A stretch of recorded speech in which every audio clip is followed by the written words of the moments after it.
So at this point, I'm kind of in full-on cleaning mode. Um,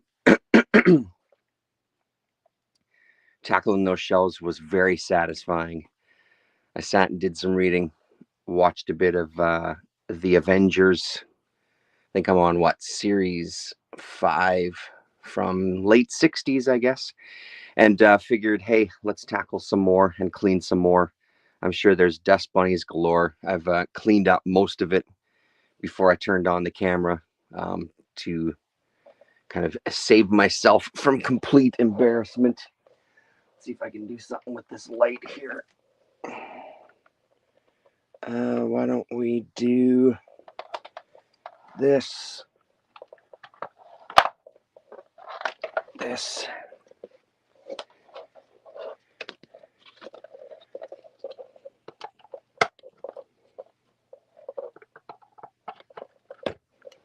Sorry, everybody. Stand by. Let me just get myself situated here. Let's see if that does something. That's a bit more light, hey? Maybe a change color temperature of this one.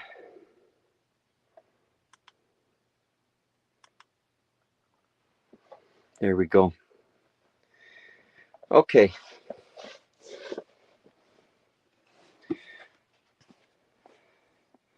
The music library, graphic art and sound, my fuel. Who put this together? Johnny Trunk. Johnny Trunk is a name worth looking up. Trunk Records is a record label that's worth looking up. So this is a collection of, comes with a CD as well. So various library music from, does it say the years? 1960s and 1970s. So library music is kind of one of those gems that nobody, well, not nobody, that too few people know about. A lot of kind of hip hop heads will do some digging for library music records. They cover all sorts of genres. They're usually short pieces. They're usually meant for film and TV production, commercial use. And they really range the gamut of all sorts of music, from like rock to jazz to synthesizer to whatever else, easy listening, etc., etc. So this book just kind of collects, it goes by label. So this is the Leonardi record label, for example, and then gives some samples of records that they put out. And then there's brief write-ups, history, at the bottom of the page by, I'm assuming all of the writing is Johnny Trunk as well too. So this is a phenomenal book. I've had it for a long time. It's one of those that's just great to kind of sit and flip through. Daryl D, if you're watching this in the future, um, do you have any library records in your collection? Alex Passy, Mirror's Edge. This was given to me a couple of years ago by comic guru Greg here in town. I believe this is a, well, I don't want to say. It's at Bay Press. I thought this was maybe a local writer, but I'm not 100% sure. I haven't read it. It's in the collection. I should probably dig into it. Let's see if we can find. Yeah, Alex Passy, novelist and poet, living in Winnipeg. Yeah, there you go. In addition to Mirror's Edge, he is also the author of the upcoming high fantasy book From Hearts Fire Forged. So there you go. Not a fella I recognize.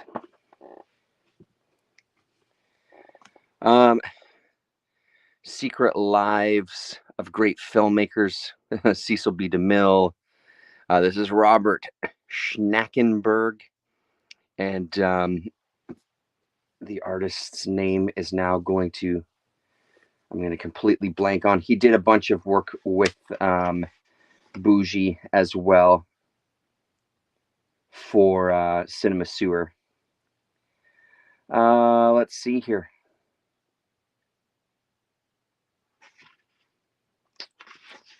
Completely drawing a fucking blank on his name. Mario Zucca doing illustrations inside. Is it the same guy on the front then? Am I just confusing people? I'm thinking of another name for the front here, but I guess I'm wrong. Zuko, he has a very similar style to the young gentleman's name that I'm completely blanking on. Canadian Crimes and Capers, a rogues gallery of notorious escapades. This is great Canadian stories. A rascal-laden romp through the annals of our nation's criminal history that demonstrates you'll find good and bad in any country.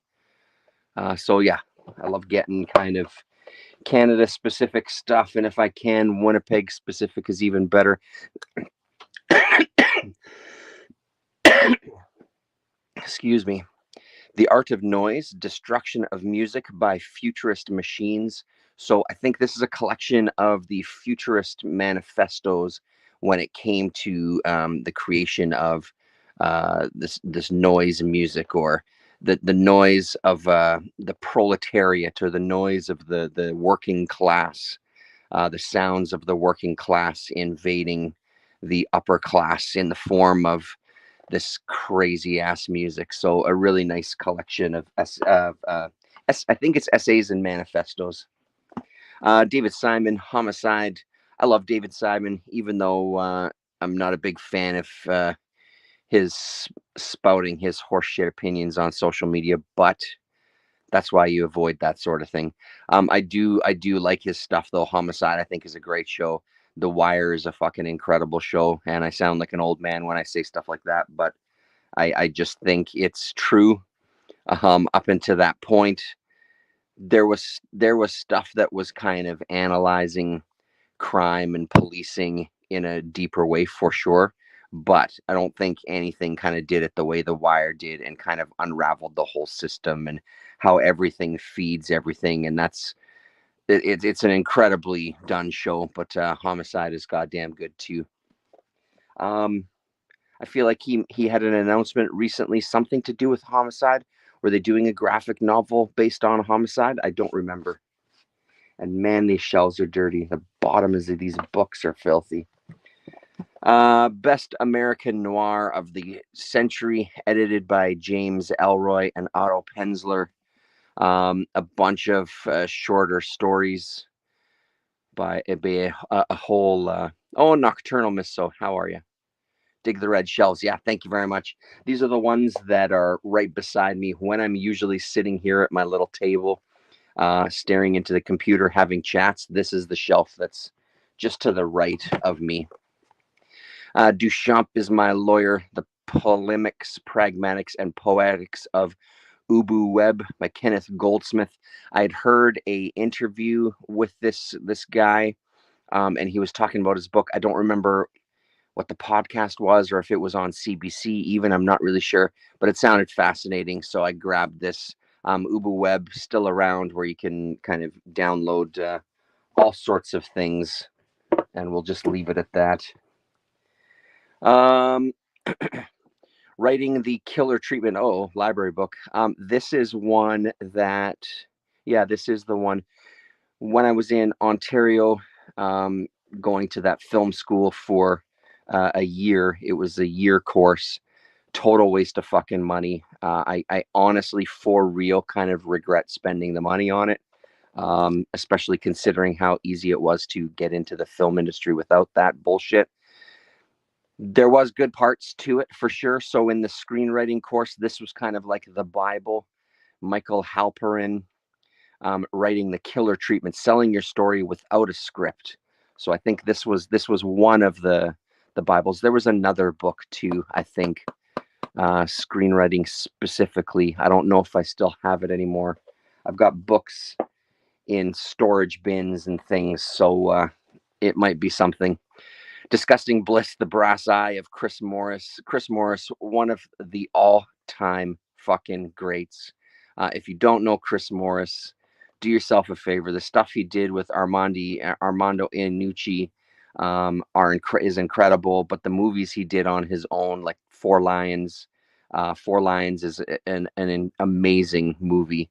But the shows that he was the Day Today, Jam, Brass Eye, that is some quality trolling in the under the guise of being a news show and really blurring the line. Like the Day Today, I would say is kind of precursor to something like the Daily Show and kind of set that template. But Chris Morris himself, an amazing individual, really one of my favorites. Francis Bacon, Anatomy of an Enigma. So when the Love is the Devil movie came out, they started releasing a bunch of Francis Bacon related stuff. Library book. What's the late fee? Yeah, exactly. I couldn't even tell you. I wonder if this is even library here, or if this would have been. Oh no, it says Winnipeg Public Library on the back. I could return it. We'll see. I think they've done away with late fees, even stuff that's years old. I've heard. So yeah, there you go. Some Francis Bacon. I was interested in Anand Girid Haradas for a while. I don't listen to him as much as I used to do. This is called Winners Take All, the elite charade of changing the world. He's got some interesting ideas on things. I've enjoyed listening to him at times, but again, I haven't listened to the guy for a long time. I don't even really see him on line as much anymore on social media, so I'm not sure where he's disappeared to. No Shortcuts, Organizing for Power in the New Gilded Age, Jane F. McAlevey. I don't remember the story on this one. If this was somebody who had actually come through town at one point, and then there was raves about the book as well too. I don't remember the story of this one.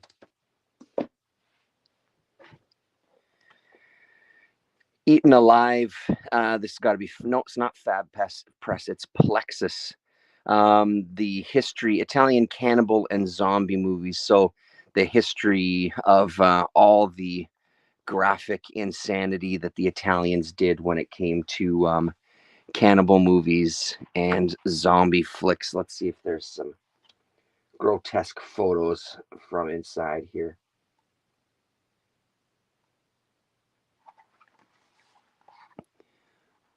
There you go. So yeah, that's a must-have. Bad Mags, Bizarre Weirdo Land. This is Volume 1. Sexploitation. This is a collection, the strangest, most unusual, and sleaziest periodicals ever published. Head press books. And this goes through kind of it probably spans kind of the 50s. Bad Mags collects a colorful and sometimes shocking newsstand publications of the 1960s through the 1980s that together provide a fascinating, et cetera, counterpoint to news events and the burgeoning counterculture scene. So we get all sorts of stuff. And I think it's probably broken down by genre. So Mondo Bizarro. What else do we have? What's in the middle here?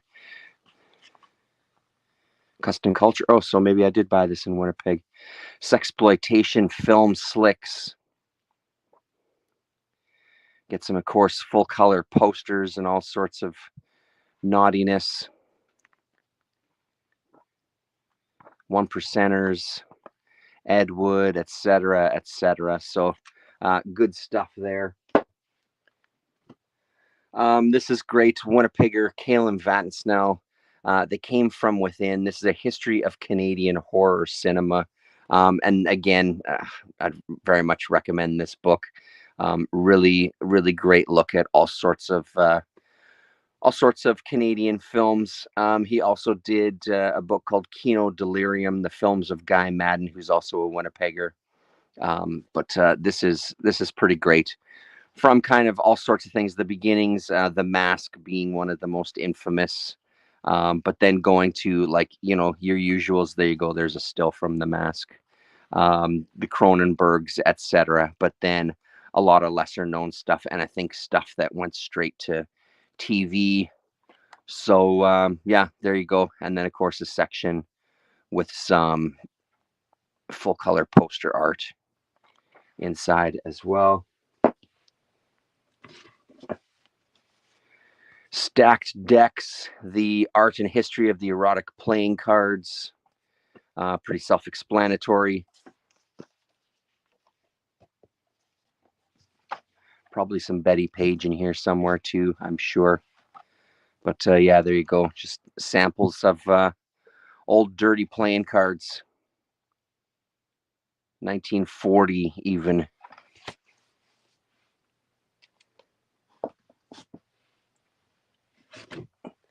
Another book that fetches pretty high prices when I've seen it online.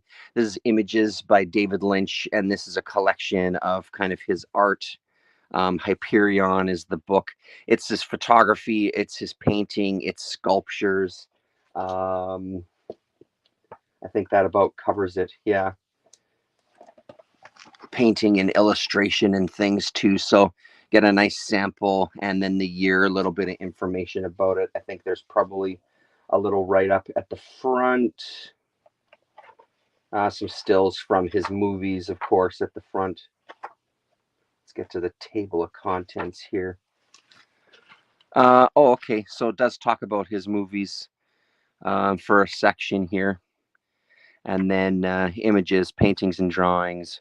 Ricky boards and B boards is industrial fish kits. The all-important fish kit.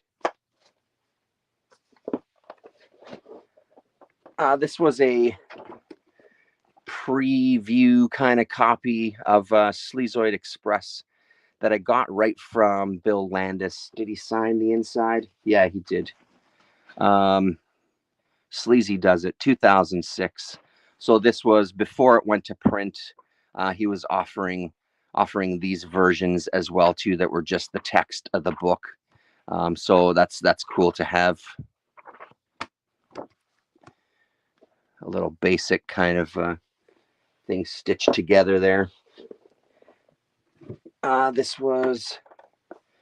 this another one from film school? Inside the Pleasure Dome, Fringe Film in Canada.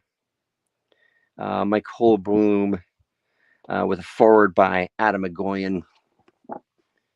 So that's a solid book to get you caught up on Canadian cinema.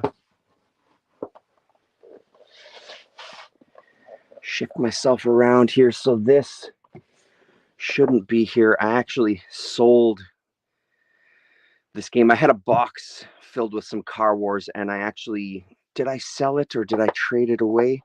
Maybe I still have it. Either way, this should come out of here. So Car Wars is the infamous game from the Steve Jackson Games Company, where you had these paper cars and you raced them around a map and you smashed into things and you went and killed people, etc. So this is kind of one of the rule books for it, or the second edition of the rule book for it. So that should go to the side. This was from an estate sale. I just love, as you can see so far, there's been quite a few of these kind of collections of art and box art and advertising art and magazine covers. I love that sort of thing. So this one was at an estate sale, and it's just board games. It just talks about board games. It has a price guide in it as well, but like any price guide, who gives a shit? It's all about the games. They give you just the very basics of information. So like CAM, for example, Parker Brothers, 1949, The Great Game, abbreviated version of Camelot, and then sort of a price, $25 to $30. So you get you don't really get a history, but you get to see the cover art. You get to read a bit about when these games came out and just see what kinds of games were going through the decades. So super interesting little book.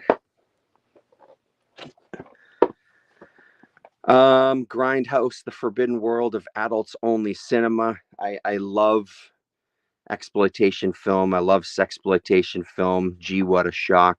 I love this kind of thing. So just a fun book. Who did this one? St. Martin's Griffin from New York.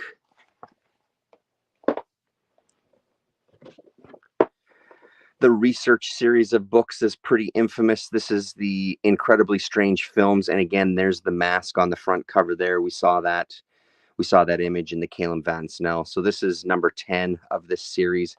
This is from the research. It's called Research. They had a whole bunch of stuff, modern primitives. There's probably one based on sex or something. There's all sorts of things. Pranks. I think there's one that's just focusing on pranks and things. So, yeah, research.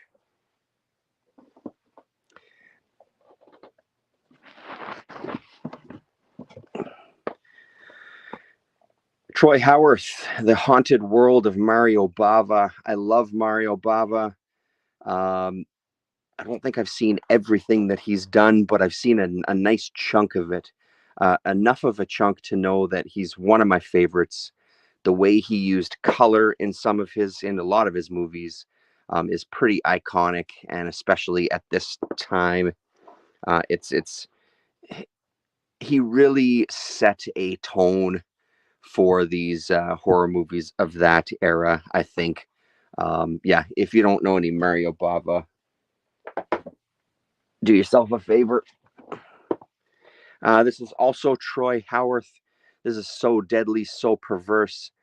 50 years of Italian giallo films, another genre that I'm a big fan of, 1963 to 1973.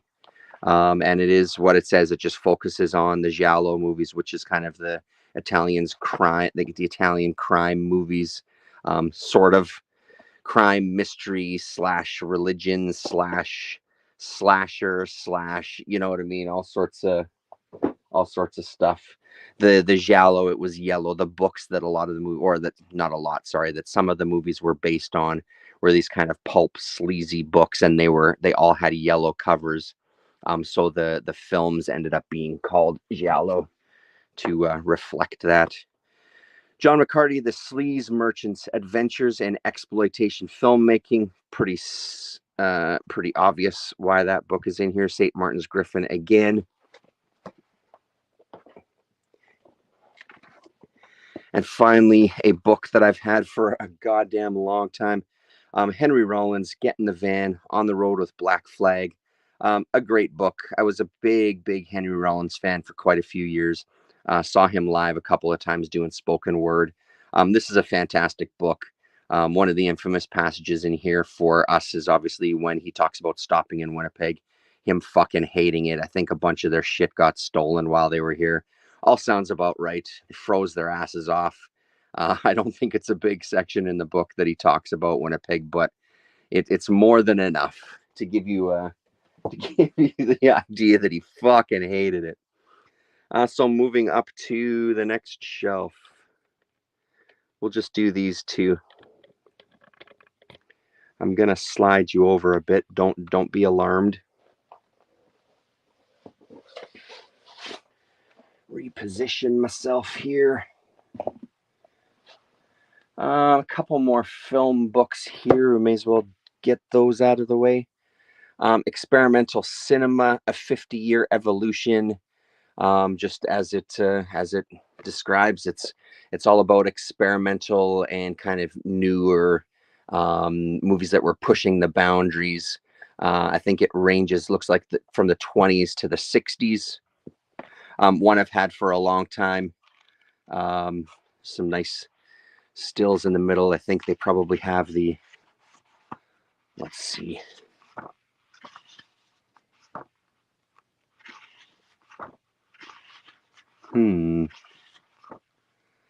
Let me see. A while ago, I did on Twitch. I don't know, it must have been a year ago at this point. I did on Twitch a series of live streams where I was looking at some early animation. Some of those creators are covered in here too. I was sure that they had the eyeball slashing scene from Un Chien Andalou in here, but I'm not seeing it, because that would be the one to show you, right? That is the infamous image. No, I'm not finding it. Sorry. It's in there somewhere. I'm sure of it. Film as a Subversive Art by Amos Vogel. Again, yeah, talking about avant-garde films and the effect that it can have on kind of a population, on individuals, etc., pushing boundaries, all sorts of things. So lots of, from what I remember about this one, there's lots of images in this one as well. A bunch of text, but you also get a lot of imagery going along. Yeah, these are old books, these ones. My brother has been doing a series of books called Nonsense. He was doing them early on. Like, he's been doing them for quite a while. Kind of from the early days of everybody digging into AI stuff. So he was kind of creating these poems in sort of like a Burroughs-ish type of way. And then creating some images to go along with it. He was part of a writing club in China. I can't remember if it was just poetry specific or if it was also short story writing or if they were two separate clubs. But they were kind of publishing things themselves as a group. And this was some of the stuff he was doing. So he's got quite a few volumes of it by now. I have up to 6. I think that's the whole thing.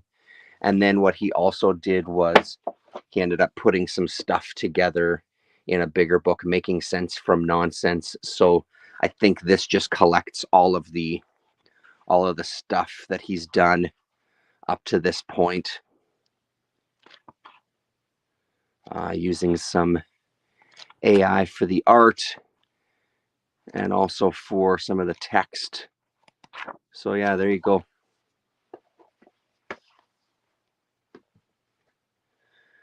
What do we got here? Trigor Labyrinth, Matt Fury, Skinner, and Will Sweeney.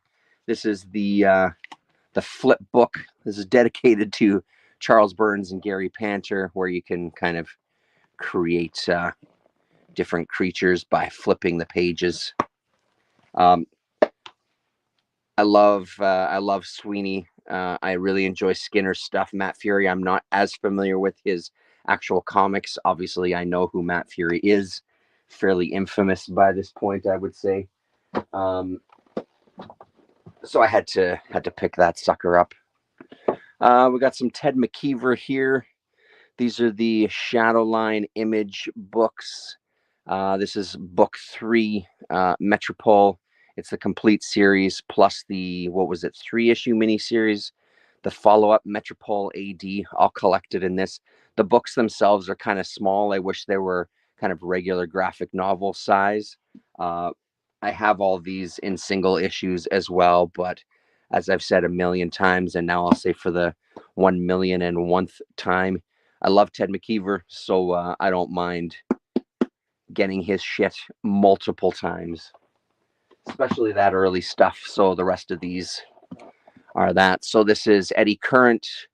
This is the complete series. So that was a 12-issue series, and then a Lost Tales. So I guess stuff that bonus materials, including unpublished art, character designs, and more. So there you go. That was volume 2. And then volume 1 was Transit, the complete series and the Lost finale. Great book. Transit is a great book. I think this is just really good early work. It's amazing to see him transition so quickly. Oh, losing some lights here. Give me 1 sec. Turn this computer back on. Oh, come on.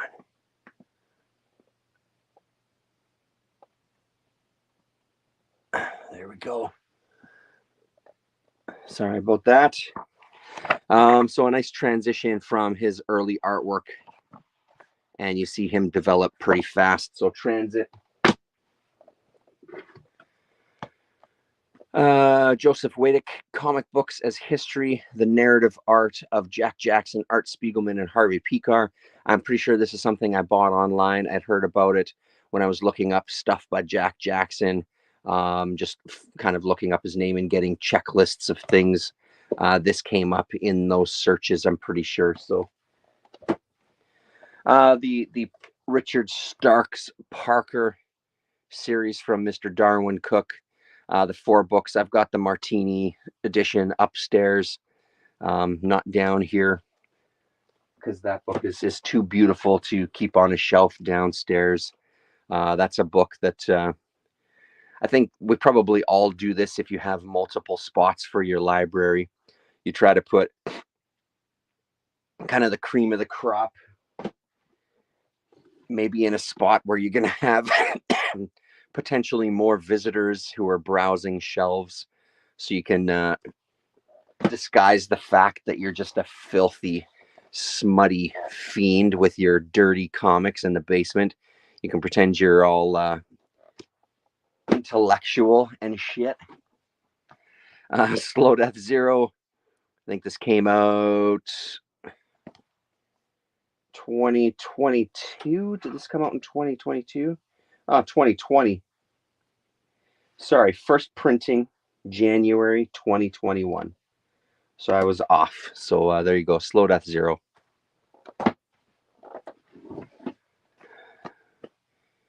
You know it. You love it.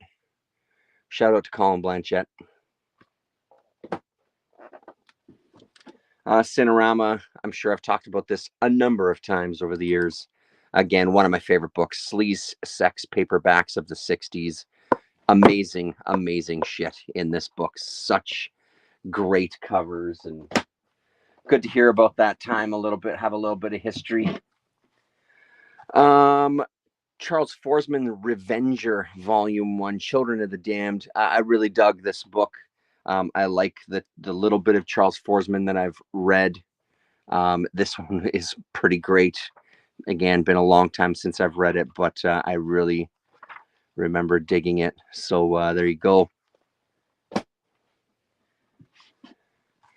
Fafford and the Grey Mouser, Fritz Lieber, Howard Chaykin, Mike Mignola, Al Williamson, Dark Horse Collection. These came out in floppies, single issues as well, and yeah, just the collection of that stuff.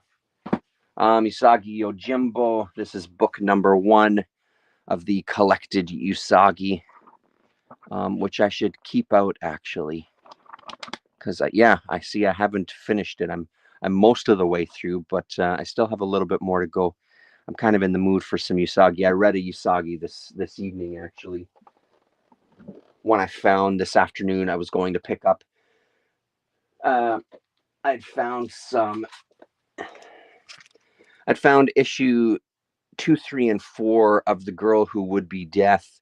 I couldn't find issue number 1. I found them in 50-cent bins.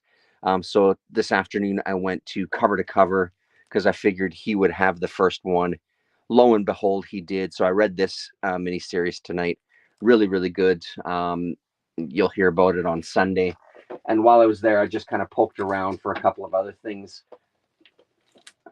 Thought I would have a dig through the Usagi Yojimbo section just to see if there was any of the Fantagraphics issues.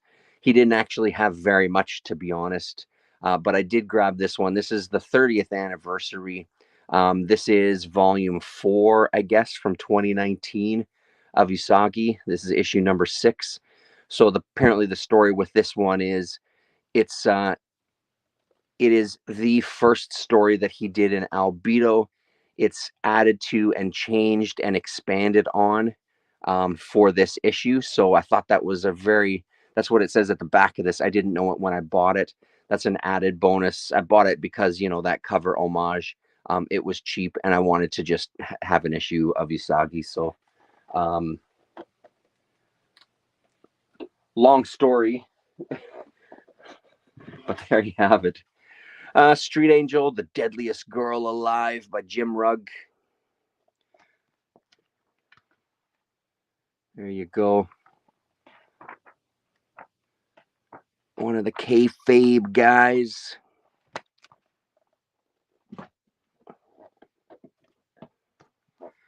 Popeye, introduction by Roger Langridge. This one also has, doesn't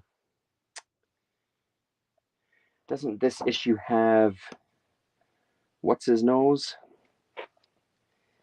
Tom Neely, sorry. Tom Neely is in here as well, doing a couple of strips, I think.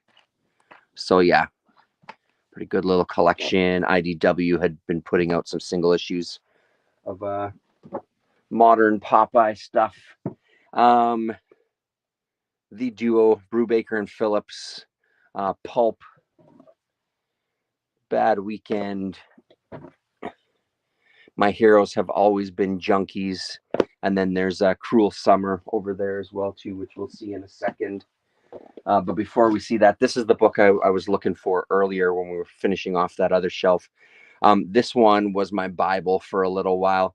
It's maybe not the best book ever on Japanese cult film, but at the time when I bought this, that whole world was pretty new to me. So almost everything in here was a complete mystery to me.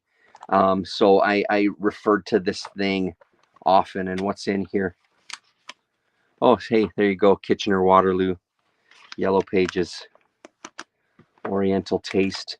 So it's broken down. Oh shit, a bus schedule as well. So for a while, I was taking the Greyhound in from Kitchener-Waterloo into Toronto for this film school. So hey, look at that, 2002 would have been when I was at that film school, I guess. Yeah, I guess that makes sense because I think it was 2004. Late 2003 that we moved back to Winnipeg.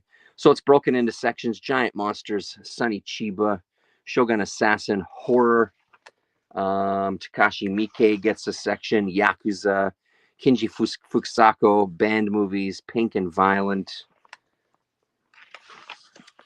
Panic and Disaster, Miike and Ricky, and it's great. So you get to the section, there's a little bit of a write-up, and then you get, let's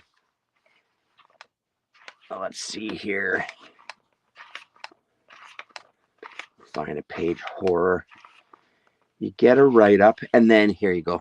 You get a write-up kind of introducing you to the chapter, and then you get just a few kind of choice picks, or what they thought were choice picks, Claws of Iron and Ghost of Yotsuya here as two examples, with a bit of a review, and then where you could get it down at the bottom, available on DVD in this case. So the great book, really good stuff. Cruel Summer. This is a local cartoonist, Scott A. Ford. It's called Giant's Well. I won't be able to open it up, but I can kind of show you. It is a accordion style comic strip that you open up and you can lay out on the floor, and it's this descent into the tunnels and caves underground here. Really cool idea. I had talked to him at a convention. I don't remember which one. Let me make sure I close this without ruining it. Super cool idea, I think. I don't know if I've folded this properly. And the way that it's laid out, obviously you don't need to undo the whole thing. You can still read it kind of page by page. It isn't the easiest to kind of manage. I really don't want to fuck this up here. What have I done? Have I done something here? Why is that there? Sorry, everybody. I did fuck something up. There we go. That's going to work now. Sorry about that, people. There we go. Last thing I want to do is ruin it. Pang, this came from Mr. Earl Grey himself, one of his favorite artists, MS Bastian. So I think there's a lot of, is there a lot of silent strips? Oh no, there's a lot of text in this one. Still amazing stuff. I don't know what that sound was. Dismiss close that. There we go. Really cool looking stuff though. So Pang. Oh, look at this. Diamond Comics, some newspapers. Yeah, Diamond Comics again, and Diamond Comics again. This issue of Diamond Comics would have been the first time that I saw Skinner. He's on the front cover of this one, and I was pretty blown away by that piece of art. I don't remember where I got these Diamond Comics newspapers, but just filled with comics. The whole newspaper filled with comic strips. I don't remember where it's based out of either. This came from my brother, Akira Kurosawa drawings. He went to an Akira Kurosawa exhibit when he visited Japan quite a number of years ago. And he brought this back for me. So a collection of Kurosawa's art.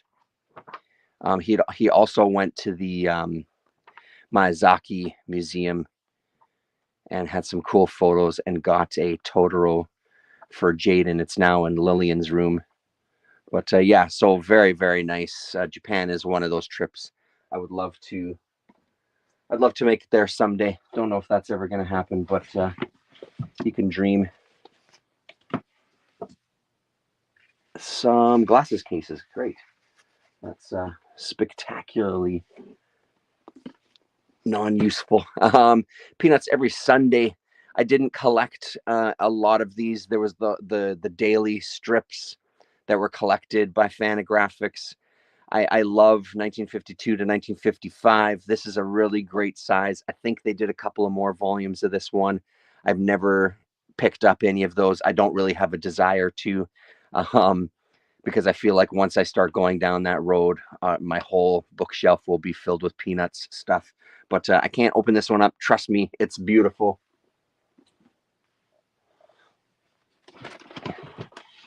Another one I've had for quite a while. The Adventures of Jodelle by Guy Pielart and Pierre Bartier. The original pop art masterpiece. All new 80-page supplement. So talking about the history of it, and then reprints all the comics, and it's incredible. It's really, really incredible. If you don't know this stuff, check it out. Have a look online. But yeah, there's some animated things too on YouTube that you can find if you search up Guy Pielart. Is that gonna fall? Nope. What do we have here? The last few things. Yeah, this is something called, is it called Sandwiches or something? This was a collection of artists. Who published this monstrosity? Star God Press. So who do we have?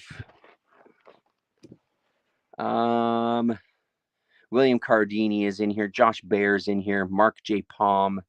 Who else do I recognize?